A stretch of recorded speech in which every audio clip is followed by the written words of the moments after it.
Assalamualaikum. Hari ni ada kisah. Bila mandi di sebuah sungai, tiba-tiba masa nak naik tu, kaki ni bagaikan ada sesuatu yang tarik. Cerita ni dikongsikan oleh Abang Eddie yang berasal daripada KL. Kejadian ni berlaku pada tahun 2007. Setiap perkongsian, ada mistiknya.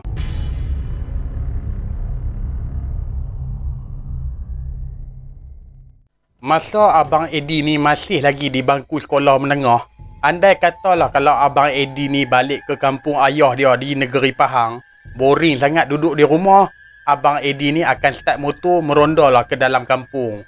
Bahkan pergi ke kampung sebelah, meronda-ronda sambil melihat pemandangan daripada dalam kampung. Tengah duk meronda tu, Abang Eddie ni ada ternampak ada satu sungai. Air dia memang jernih dan sungai tersebut tu taklah besar sangat. Walaupun air di situ memang jernih, tapi Abang Eddie ni tak pernah nampak langsung ada orang pergi mandi dekat sungai berkenaan.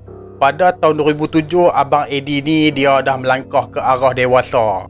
Masa tu pun Abang Eddie ni dah ada kerja. Bila balik kerja tu kadang-kadang lepak dengan kawan dia. Nak jadikan cerita, pada tahun 2007 tu juga Abang Eddie ni dia bercadang nak balik kampung. Dan kebetulan juga ada dua orang kawan. Okey, dekat sini aku samarkanlah kawan Abang Eddie ni.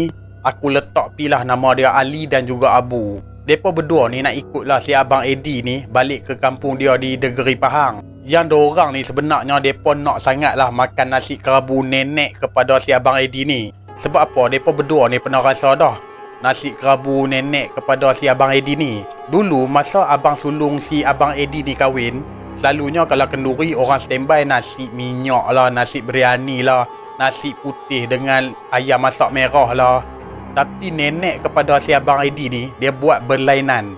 Nenek dia hidang dekat tetamu nasi kerabu. Sebab itulah mereka berdua ni nak ikut sangat Abang Eddie ni balik ke kampung dia di negeri Pahang. Lalu mereka bertiga ni pun set lah time bila mereka nak pi. Bila dah tiba masa mereka nak pi tu, maka sebiji kereta 3 orang lah daripada KL bertolak lah sampai ke negeri Pahang.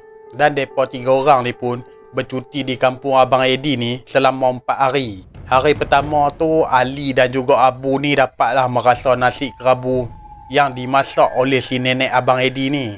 Hari kedua pula, nenek kepada si Abang Eddie ni masak nasi kebuli. Okey, nasi kebuli ni kalau orang Pahang mereka tahu lah. Dan sejujurnya sepanjang hidup aku dah 3 kali lah aku merasa nasi kebuli ni.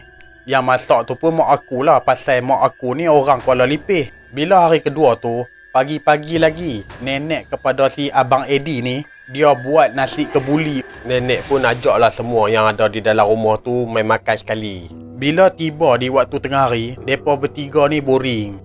Dalam masa boring itulah yang si Abang Eddie ni dia mula teringat pasal sungai di kampung sebelah. Maka si Abang Eddie ni pun ajaklah si Ali dan juga si Abu ni pergi ke sungai berkenaan.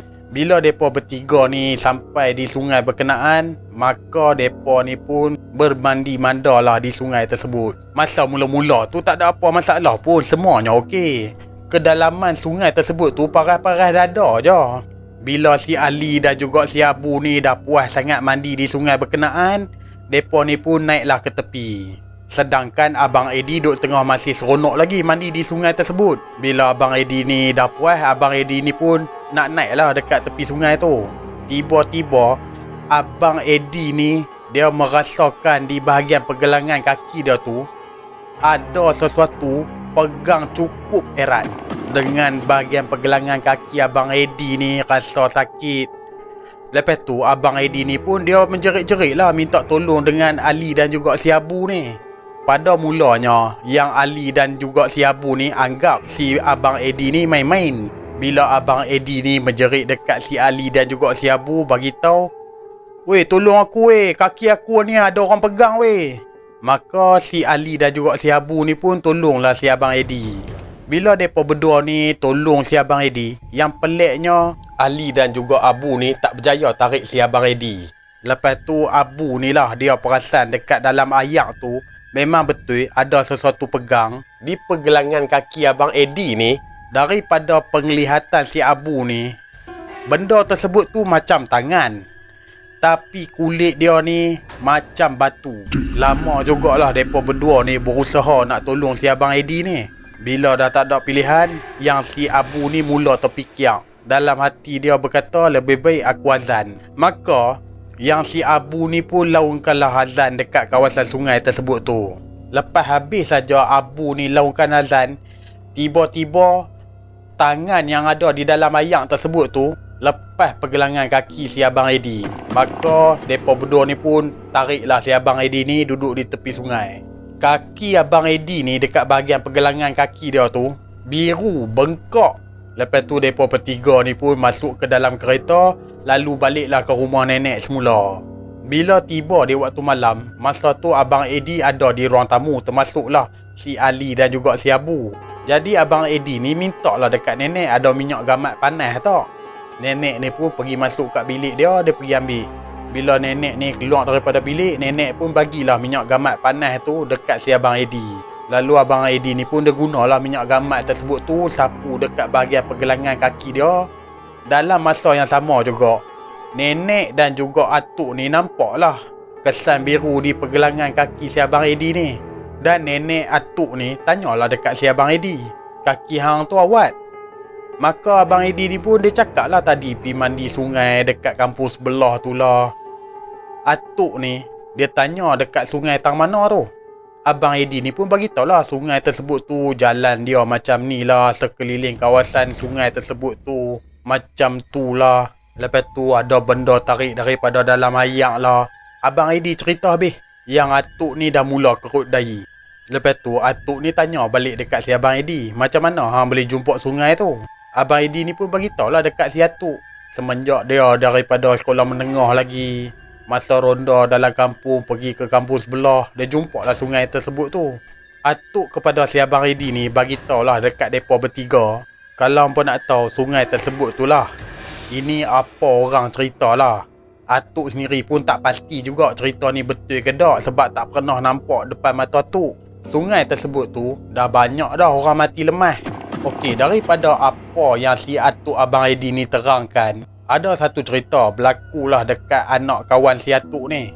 Pergi mandi dengan kawan-kawan dia. Dekat situ daripada apa yang atuk ni dengar, totally ada 6 orang. Masa mereka sampai dekat sungai tu, biasalah mereka mandilah ramai-ramai. Ada yang terjun, ada yang main menyelam, biasalah permainan budak-budak zaman tu. Bila masa waktu mereka ni nak balik, 5 orang saja yang ada dekat darat. Lagi seorang kurang. Yang seorang tu siapa dia? Anak kawan kepada si atuk ni. Mereka cari habis ni dekat sekeliling kawasan sungai tu, tapi tak jumpa. Nak jadikan cerita, budak-budak yang 5 orang ni balik ke rumah mereka bagi tahu dekat orang tua mereka. Lepas tu orang tua mereka ni pun datanglah ke rumah kawan atuk ni, bagi tahu bahawasanya anak kepada kawan si atuk ni hilang. Lepas tu kawan kepada si atuk ni pun mintalah tolong dengan orang kampung. Bila ramai-ramai ni pergi dekat kawasan sungai tersebut tu, anak kepada si kawan atuk tu tengah duk baring tepi sungai. Bila ramai-ramai pergi ke arah budak tersebut tu, rupa-rupanya budak tu dah meninggal.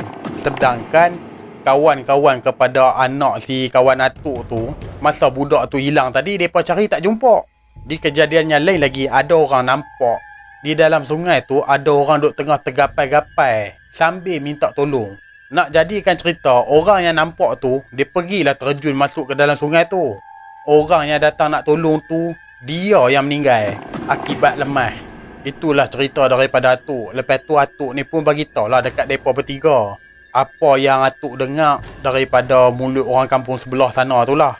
Mereka kata di sungai tersebut tu ada penunggu dia.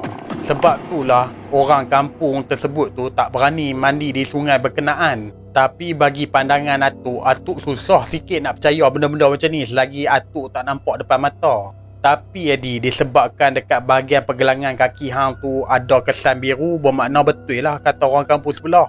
Sebab itulah orang kampung sebelah memang takkan bagi siapa-siapa pergi mandi dekat sungai tersebut, walaupun sungai tu jernih. Lepas tu atuk ni pun bagi tahu lagi dekat si Abang Eddie, dah lah Eddie, lepas ni hang jangan dok bawa siapa-siapa pula pergi mandi dekat sungai tersebut tu. Sat lagi panjang pula masalah. Tapi dalam hati si Abang Eddie ni, dia fikir macam mana tau. Bukan kata dia tak mau pergi mandi sungai tu dah. Malahan nak lalu dekat kawasan tu pun Abang Eddie ni dah tak mau. Abang Eddie ni dia habaq macam mana tau dekat aku. Lebih baik tak jumpa daripada jumpa. Tapi bagi si Ali dan juga si Abu ni, mereka tetaplah enjoy. Enjoy macam mana tau. Hari pertama nasi kerabu. Hari kedua nasi kebuli. Hari ketiga nasi dagang. Hari keempat nasi lemak. Semua tu nenek Abang Eddie yang buat sendiri. Lepas 4 hari mereka dah menginap di rumah atuk, maka mereka bertiga ni pun baliklah ke KL semula. Okey, Abang Eddie ni dia ada bagi tahu lagi lah dekat aku. Sungai tu sampai ke hari ni masih ada. Cuma lah ni dah tak jernih lah. Ayak dia pun dah jadi cerai. Dan sampai hari ni juga tak ada siapa-siapa pun yang berani pergi mandi sungai berkenaan. Okey, sampai di sini saja. InsyaAllah kita akan jumpa di next video. Assalamualaikum.